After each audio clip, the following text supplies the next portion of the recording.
Solve the circuit shown in figure using mesh current analysis and determine the mesh currents I1, I2 and I3. So for this circuit given, uh, so we have to solve I1, I2 and I3.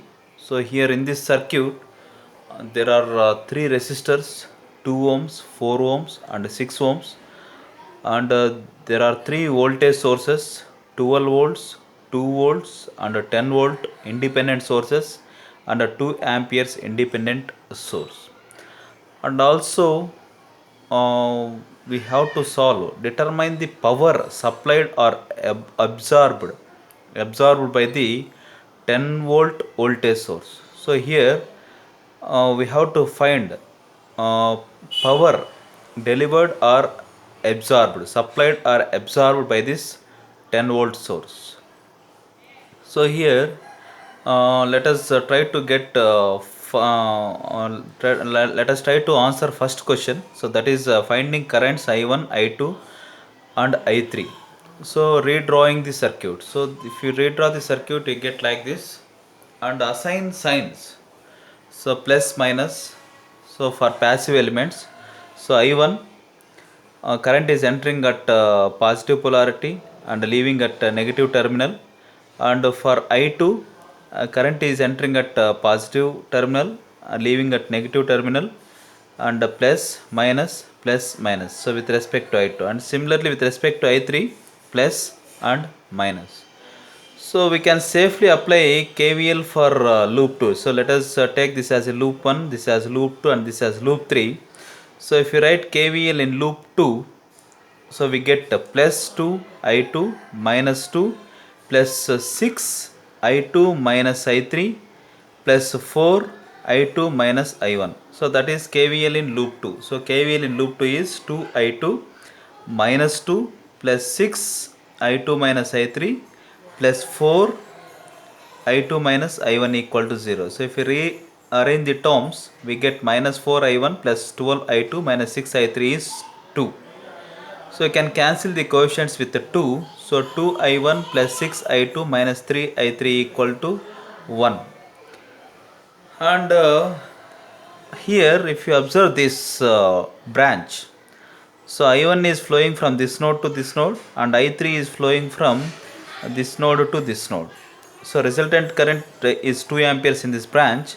So the relation between I3, I1 and 2 is I3 minus I1 is 2. So I3 minus I1 is 2. So I3 minus I1 is 2. So that is take that as a second equation. So here we have three variables, so I1, I2 and I3. So we need three equations. So unless we get three equations, we can't solve this three. We can't solve for this variables.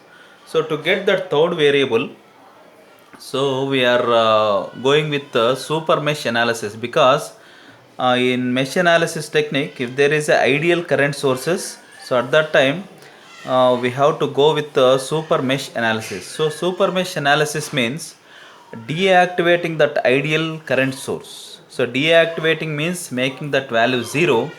If current is 0 in this branch, so that becomes open circuit, and applying KVL for that super mesh. So once this is 0, once this is open circuit, so this mesh and this mesh is superimposed, then that is called as super mesh.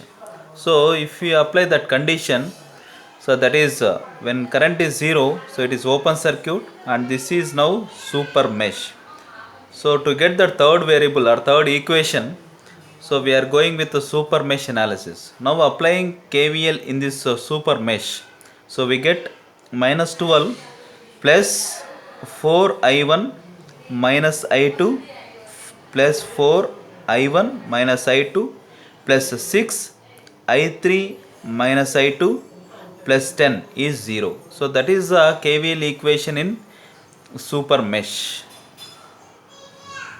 So KVL in super mesh is minus 12 plus 4 I1 minus I2 plus 6 I3 minus I2 plus 10 is 0. So if you rearrange its terms, 4i1 minus 10i2 plus 6i3 equal to 2. So we can cancel the coefficients with the 2. So 2i1 minus 5i2 plus 3i3 equal to 1. So this is let us take this as a third equation and writing all the three equations at one place called as mesh equations. So mesh equations are minus 2i1 plus 6i2 minus 3i3 equal to 1, which is equation 1, minus i1 plus i3 equal to 2, which is equation 2, 2i1 minus 5i2 plus 3i3 equal to 1, which is mesh equation 3. So solving these three equations in a scientific calculator, we get mesh currents as I1 equal to 1 ampere, I2 is 2 amperes and I3 is 3 amperes. So this is the answer for first question, that is what are the mesh currents I1, I2 and I3. So I1 is 1 ampere, I2 is 2 amperes and I3 is 3 amperes. Now answer for second question, that is power absorbed or uh, taken, so supplied by 10 volt source means, so if we see here we are getting I3 as 3 amperes. So I3 is 3 amperes means net current I3 is flowing in this direction. So in this source current is entering at positive terminal and leaving at negative terminal. So if current is entering at positive terminal means it is taking the power. So it is absorbing the power. So that's why, so power is not supplied by 10 volts. So power is absorbed by 10 volts. So what is the power absorbed by 10 volts means if you multiply I3 with the 10, we get the power absorbed by 10 volts. So power absorbed by 10 volts is 10 into I3. So I3 is 3 amperes. So 10 into 3 is 30 watts. So power absorbed by 10 volt source is, so P10, let it be P10. So 10 into I3. So P10 equal to 10 into 3, 30 watts. So P10 equal to 30 watts.